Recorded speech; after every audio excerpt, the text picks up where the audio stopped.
പ്രാണം ദേവ അനുപ്രാണന്തി മനുഷ്യ പശവശ്ചയേ എന്ന് പറയും. പ്രാണനാണ് എല്ലാത്തിൻ്റെയും ആയുസ് തീരുമാനിക്കുന്നത്, ഈ സകല സൃഷ്ടിയുടെയും. അതിനകത്ത് മനുഷ്യനായാലും മൃഗങ്ങളായാലും സൂക്ഷ്മലോകങ്ങളിലെ എല്ലാം ആയാലും ഇന്ദ്രിയ ശക്തികളായാലും. ദേവന്മാരുടെ ആയുസ് എന്ന് പറയുമ്പം ഇന്ദ്രിയ ശക്തികളെ കുറിച്ചാണ് പറയുന്നത്. ഇന്ദ്രിയങ്ങളിലെ അതിദേവത, ഇന്ദ്രിയങ്ങൾക്ക് പ്രവർത്തിക്കാനുള്ള ശക്തിയാണ് ദേവതകൾ എന്ന് പറയുന്നത്. ഇന്ദ്രിയങ്ങൾ പ്രവർത്തിച്ചാലേ നമുക്ക് അനുഭവം പ്രകാശിപ്പിക്കപ്പെടുള്ളൂ.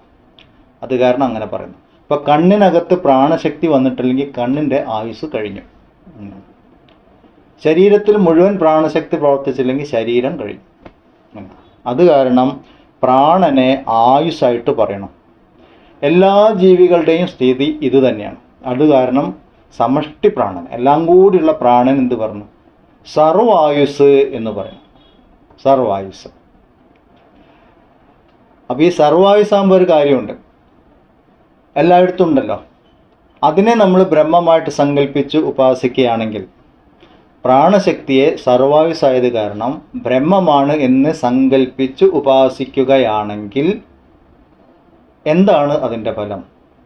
ആ ഉപാസകൻ പൂർണ്ണമായ ആയുസ് ജീവിക്കും. ആയുസ് പൂർണ്ണമാകുന്നു. മരിക്കില്ല എന്ന് പറഞ്ഞില്ല. കാരണം അന്നമയ കോശത്തിന് ഒരു സമയമുണ്ട്. പ്രാരബ്ധം അവസാനിക്കുന്ന വരെ അതുണ്ടാവുള്ളൂ. ആ ശരീരം ഇല്ലാണ്ടേ വരും. അപ്പം നമ്മൾ സാധാരണ രീതിയിൽ എന്ത് പറയും? പൂർണ്ണ ആയുസ്സായിട്ടില്ല, അല്പായുസ്സായിരുന്നു എന്നൊക്കെ പറയും. ആയുസ് എത്തുന്നതിൻ്റെ മുന്നേ മരിച്ചുപോയി എന്നൊക്കെ നമ്മൾ സാധാരണക്കാർ പറയും.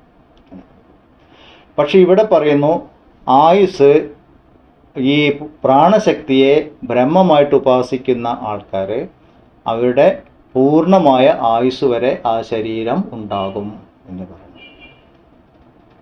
ഇവിടെയും ഒരു കാര്യം നമ്മൾ നോക്കാണ്ട്, പൂർണ്ണ ആയുസ് പറഞ്ഞാൽ എന്താണ്? സാധാരണ ഇപ്പോൾ നമ്മൾ ജ്യോതിഷത്തിൻ്റെ തിയറിയൊക്കെ അനുസരിച്ചിട്ട് പൂർണ്ണ ആയുസ് എന്ന് പറഞ്ഞാൽ 120 വയസ്സാണ് പറയാം. ഇപ്പോഴത്തെ കാലത്തിൽ ഈ ആയുസ് എന്ന് പറയുന്നത് അത്രയൊന്നും ഇല്ല. 120 വയസ്സ് വരെയൊക്കെ ജീവിക്കുന്നവർ വളരെ കുറവാണ്. ഇനി ശരിക്ക് ആയുസ് പൂർണ്ണമാവുക എന്ന് പറഞ്ഞാൽ പ്രാരബ്ധം പൂർണ്ണമാവുക.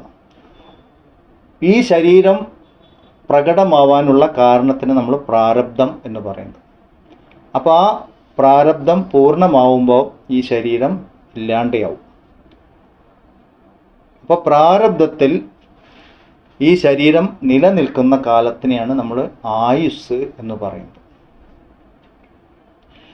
ഇനി ഇതിൻ്റെ വേറൊരു വശം കൂടി നോക്കാം. ഇത് നമുക്ക് ഉൾക്കൊള്ളാൻ കുറച്ച് ബുദ്ധിമുട്ടുള്ള ഭാഗമാണ്.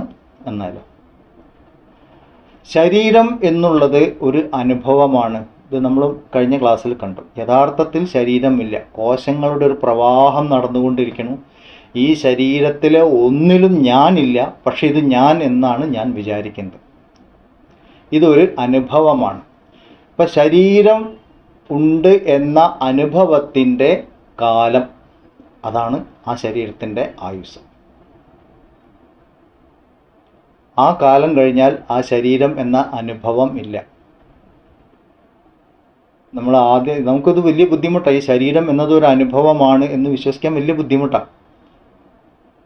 കാരണം നമ്മൾ ഇതുവരെ എല്ലാം ആ വിധത്തിൽ ചിന്തിച്ചിട്ടില്ല. ഇപ്പം അന്നമയ കോശത്തിനെ കുറിച്ച് പറഞ്ഞതുപോലെ യഥാർത്ഥത്തിൽ ഈ ശരീരം ഉണ്ടോ എന്നുള്ള 2 വാക്കുകൾ നമ്മളിവിടെ പറഞ്ഞു. ശരീരം എന്ന അനുഭവം ഉള്ള കാലം, ശരീരവും കാലവും, ഇത് രണ്ടും യഥാർത്ഥത്തിൽ ഉണ്ടോ എന്നുള്ളതാണ്. ഈ കാണുന്ന ശരീരം, സ്ഥൂല ശരീരം, ഇത് നമ്മൾ ഉണർന്നിരിക്കുമ്പോഴേ കാണുന്നുള്ളൂ. ഈ അനുഭവം നമ്മൾക്കുള്ളൂ. നമ്മൾ സ്വപ്നം കാണുമ്പോഴോ നല്ല ഉറക്കത്തിലോ ഈ ശരീരത്തിൻ്റെ അനുഭവം ഇല്ല. ഉണർന്നിരിക്കുമ്പോഴോ ഉള്ളൂ. കാലം എന്ന് പറഞ്ഞതോ അതും സ്ഥിരമല്ല. കാലം എന്ന് പറയുന്നത് ഇപ്പം ടൈമിൻ്റെ യൂണിറ്റ് നമ്മൾ വാച്ച് വെച്ചിട്ട് നോക്കുകയാണെങ്കിൽ എല്ലാവരുടെയും വാച്ചിൽ ഇപ്പോൾ 1 മണിക്കൂർ, നമ്മളിപ്പം 9:30 ക്ലാസ് തുടങ്ങി 10:30 വരെ ക്ലാസ് നിൽക്കണം. 1 മണിക്കൂർ യൂണിറ്റ് നമുക്ക് കിട്ടും. പക്ഷേ ഈ 1 മണിക്കൂർ എല്ലാവരും അനുഭവിച്ചത് ഒരുപോലെയാണോ? കാലം എന്ന അനുഭവത്തിന് വ്യത്യാസമുണ്ട്. ചിലപ്പം ചിലവർക്ക് ഈ 1 മണിക്കൂർ ഒരു 5 മിനിറ്റിനുള്ളിൽ കഴിഞ്ഞ പോലെ, അല്ലെങ്കിൽ ഒരു 10 മിനിറ്റിൻ്റെ ഉള്ളിൽ കഴിഞ്ഞ പോലെ തോന്നും. ചിലവർക്ക് 1 മണിക്കൂർ എന്ന് പറഞ്ഞാൽ 3-4 മണിക്കൂറായ പോലെയാണ്. എപ്പോഴാ ഒന്ന് കഴിഞ്ഞ് കിട്ടുക.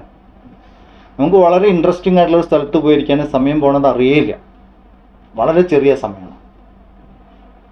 ഒരു ഇൻട്രസ്റ്റ് ഇല്ലാത്ത സ്ഥലത്താണ് പോയിരിക്കണമെങ്കിലോ ചെറിയ സമയം പോലും വലിയ സമയമായിട്ട് തോന്നും. ഇത് സ്കൂളിൽ പഠിക്കുമ്പോൾ അങ്ങനെയല്ല. കണക്ക് ക്ലാസ്സിലും ഇംഗ്ലീഷ് ക്ലാസ്സിലൊക്കെ ഇരിക്കുമ്പോൾ എപ്പോഴാണ് പീരിയഡ്, എല്ലാം 40 മിനിറ്റ് 45 മിനിറ്റ് ക്ലാസ്സാണ്.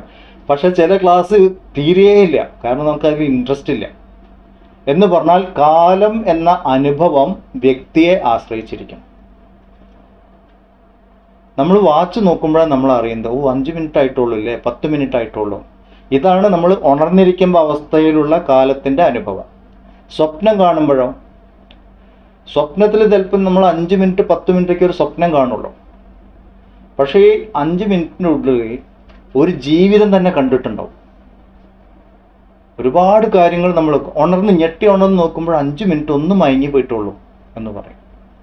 എന്ന് പറഞ്ഞാൽ സ്വപ്നത്തിലെ കാലത്തിന് വ്യത്യാസമുണ്ട്. ഉണർന്നിരിക്കുമ്പോഴുള്ള കാലം എന്ന അനുഭവമല്ല സ്വപ്നത്തിലെ കാലം. നല്ല ഉറക്കത്തിലോ നമുക്ക് കാലം എന്നൊരു അനുഭവമേ ഇല്ല, ഉണരുമ്പോഴേ അറിയുള്ളൂ. അതേപോലെ തന്നെ ശരീരത്തിൻ്റെ കാര്യം, ശരീരം എന്ന അനുഭവം ഉണർന്നിരിക്കുമ്പോഴുള്ള ശരീരം സ്വപ്നത്തിലില്ല. സ്വപ്നത്തിൽ സ്വപ്ന ശരീരമാണുള്ളത്. സ്വപ്ന ശരീരം അതെങ്ങനെയാവാം. ഇപ്പം മെലിഞ്ഞൊരാൾ ഉറക്കത്തിൽ ചിലപ്പോൾ തടിച്ച ആളായിട്ട് കാണും. നല്ല സുന്ദരനായിട്ടുള്ള ഒരാൾ ചിലപ്പോൾ സ്വപ്നത്തിൽ അയാൾ വളരെ വിരൂപമായിട്ട് കണ്ടുവന്ന് വരും. സ്വപ്ന ശരീരം. സുഷുപ്തി അവസ്ഥയിലേക്ക് പോയാലോ ഈ 2 ശരീരത്തിൻ്റെ അനുഭവമില്ല. ഇതൊക്കെ നമ്മുടെ നിത്യാനുഭവമാണ്. അങ്ങനെ നോക്കുമ്പോൾ ദേഹം എന്ന അനുഭവം മാറി മാറി മാറി വരുന്നുണ്ട്. എത്ര കാലം ഉണ്ടാവും എന്നുള്ളതും മാറി മാറി മാറി വരുന്നുണ്ട്. ഈ 2 മാറ്റവും നമ്മൾ ശ്രദ്ധിക്കാറില്ല എന്നുള്ളതാണ്. ഇപ്പോഴും ദേഹം എന്നുള്ളത് ഒരു അനുഭവം മാത്രമാണ് എന്ന് പറയുമ്പോൾ നമുക്ക് വിശ്വസിക്കാൻ ബുദ്ധിമുട്ട് തന്നെയാണ്. ഇനി ദേഹം ഉണ്ടോ എന്ന് തന്നെ നോക്കാം. നമ്മൾ ഇതിനെ സത്യമായിട്ട് തന്നെ വിചാരിക്കാം, ഇത് യഥാർത്ഥത്തിലുണ്ടോ. നമ്മളുടെ ശരീരത്തിൽ പുതിയ കോശങ്ങൾ ഉണ്ടായിക്കൊണ്ടിരിക്കുന്നു. ഇത് സത്യമാണ് എന്നൊരു വാദത്തിന് വിശ്വസിച്ചുകൊണ്ടാണ് കേട്ടോ പറയുന്നത്. പുതിയ കോശങ്ങൾ ഉണ്ടായിക്കൊണ്ടിരിക്കുന്നു, പഴയ കോശങ്ങൾ നശിച്ചുകൊണ്ടിരിക്കണം. പക്ഷെ ദേഹം എപ്പോഴും ഉള്ളതായിട്ട് നമുക്ക് അനുഭവമുണ്ട്. ഈ പുഴവക്കത്ത് നിന്നിട്ട് നമ്മൾ പുഴയിലെ ഒഴുക്ക് കാണുന്നത് പോലെ ഓരോ തുള്ളി വെള്ളവും ഒഴുകിക്കൊണ്ടിരിക്കണം. ഇപ്പോൾ കണ്ട സ്ഥലത്ത് ആ വെള്ളമില്ല, അതും അടുത്ത സ്ഥലത്തേക്ക് നീങ്ങി. പക്ഷേ ഈ ഒഴുക്ക് അത് കോൺസ്റ്റൻ്റ് ആണ്. അപ്പം നമുക്ക് എന്ത് തോന്നും, പുഴ അവിടെ ഉണ്ട് എന്ന് തോന്നും. അതേപോലെ ദേഹത്തിൽ കോശങ്ങളുടെ പ്രവാഹം ആണ്. പുതിയ കോശങ്ങൾ ഉണ്ടാവുന്നു, പഴയത് വീഴുന്നു. ഇതിങ്ങനെ നിരന്തരം സംഭവിച്ചുകൊണ്ടിരിക്കണം. അത് കാരണം നമുക്ക് ദേഹം എപ്പോഴും ഉള്ളതായിട്ട് തോന്നും. മാറ്റം സംഭവിക്കുന്നുണ്ട്. 5 വയസ്സുള്ള ആളല്ല 10 വയസ്സാകുമ്പോൾ, 10 വയസ്സുള്ള ആൾ 15 വയസ്സാകുമ്പോൾ മാറ്റം നമ്മൾ അറിയുന്നുണ്ട്. പക്ഷേ ചെറിയ മാറ്റമായത് കാരണം ഓരോ ദിവസവും നമ്മൾ അറിയുന്നില്ല. കുട്ടിക്കാലത്തെ ഫോട്ടോവും ഇപ്പോഴത്തെ ഫോട്ടോവും കൂടി എടുത്ത് വെച്ച് നോക്കുമ്പോൾ അറിയാം നമ്മൾ എത്ര മാറി എന്ന് പറഞ്ഞാൽ. ദേഹം ഓരോ നിമിഷവും മാറിക്കൊണ്ടിരിക്കുന്നുണ്ട്. ആ മാറ്റം സ്ഥിരമാണ്. അത് സ്ഥിരമായത് കാരണം ദേഹം എപ്പോഴും ഉണ്ട് എന്ന് തോന്നുന്നു. 2ഉം അനുഭവമാണ്. അപ്പോൾ ജാഗ്രത അവസ്ഥയിൽ നമ്മൾ കാണുന്ന ദേഹം നിലനിൽക്കുന്നു എന്ന് നമ്മൾ വിചാരിക്കുന്ന അത്രയും കാലമേ അതിന് നമ്മൾ ആയുസ് എന്ന് പറയാൻ പറ്റുള്ളൂ. ജാഗ്രത അവസ്ഥയിൽ ഇപ്പം ഒരാൾ മരിച്ചുപോയി എന്ന് വിചാരിക്കാം. മരിച്ചുപോയി. യഥാർത്ഥത്തിൽ എന്താ സംഭവിക്കുന്നത്? ജാഗ്രത അവസ്ഥയിൽ ഞാൻ കണ്ടുകൊണ്ടിരുന്ന ഒരു ദേഹം എന്ന അനുഭവം, അങ്ങനെ പറയാം, ഇല്ലെങ്കിൽ എൻ്റെ കാഴ്ചയുള്ളൊരു അനുഭവമാണത്. ആ ദേഹം ഇപ്പോൾ ജാഗ്രത അവസ്ഥയിൽ ഇല്ല. പക്ഷെ ആ വ്യക്തിയെ നമ്മൾ സ്വപ്നാവസ്ഥയിൽ കാണാം. എന്ന് പറഞ്ഞാൽ സ്വപ്നാവസ്ഥയിൽ ദേഹത്തിൽ എപ്പോഴും ഉണ്ട്. അപ്പം യഥാർത്ഥത്തിൽ മരിച്ചു എന്നൊക്കെ പറയുമ്പോൾ, മൃതി അടഞ്ഞു കാണാതെയായി എന്ന് പറയുമ്പോൾ, എൻ്റെ ജാഗ്രത അവസ്ഥയിൽ ഞാൻ ആ ശരീരം, സ്ഥൂല ശരീരം, മരിച്ചുപോയി എന്ന് വിചാരിക്കുന്ന സ്ഥൂല ശരീരം ഞാൻ കാണുന്നില്ല. ഇതാണ് ഒന്നാമത്തെ. ഇനി ജാഗ്രത അവസ്ഥ എന്താണ്? ഇതാണ് അതിൻ്റെ അടുത്ത സ്ഥലം. ആരെയും ബൗൺസർ പോകുന്നുണ്ടെങ്കിൽ പറയണം കേട്ടോ. ഇത് വളരെ രസമാണ്, അങ്ങനെ ചിന്തിച്ചു പോകും. നമ്മളെ ജീവിതത്തിനെ കുറിച്ചായി പറയുന്നത്. ഉപനിഷത്ത് പഠനം എന്ന് പറയുമ്പോൾ ഇതുപോലെ ആഴങ്ങളിലൂടെ ഉള്ളൊരു യാത്രയാണ്. ഞാൻ എന്ന ബോധം ഒരു സ്ഥൂല ശരീരത്തിനോട് ബന്ധപ്പെട്ട് ഞാൻ സ്ഥൂല ശരീരമാണ് എന്ന് വിചാരിക്കുന്ന ആ അനുഭവമാണ് ജാഗ്രത അവസ്ഥ. നമ്മൾ സാധാരണ എന്താ പറയുക? ഞാൻ ഉണർന്നു എന്നാ പറയാം. നമ്മൾ ശരിക്കും ഉണരുന്നുണ്ടോ? ഞാൻ എന്ന ജീവൻ എന്ന അജ്ഞാനാണ് നമ്മളിനി മുന്നോട്ട് പഠിക്കാനുള്ളതാണ്. ജീവഭാവം ഒരു സ്ഥൂല ശരീരത്തിനെ സങ്കല്പിച്ച് സ്ഥൂല ശരീരവുമായിട്ട് ചേർന്ന് നിൽക്കുന്ന കാലത്തിനെ നമ്മൾ ജാഗ്രത് അവസ്ഥ എന്ന് പറയും. ഇതിനൊരു തുടർച്ചയുള്ളതുപോലെയാണ് സങ്കല്പം. അത് കാരണം നമ്മൾ ജാഗ്രത അവസ്ഥയെ സത്യമായിട്ട് കാണുന്നു. സ്വപ്നാവസ്ഥയ്ക്ക് ആ തുടർച്ചയില്ല, കണ്ടിന്യൂറ്റി എന്ന് പറയില്ലേ, അതില്ല. അപ്പോൾ നമ്മൾ സ്വപ്നാവസ്ഥ സത്യമല്ല എന്ന് വിചാരിക്കണം.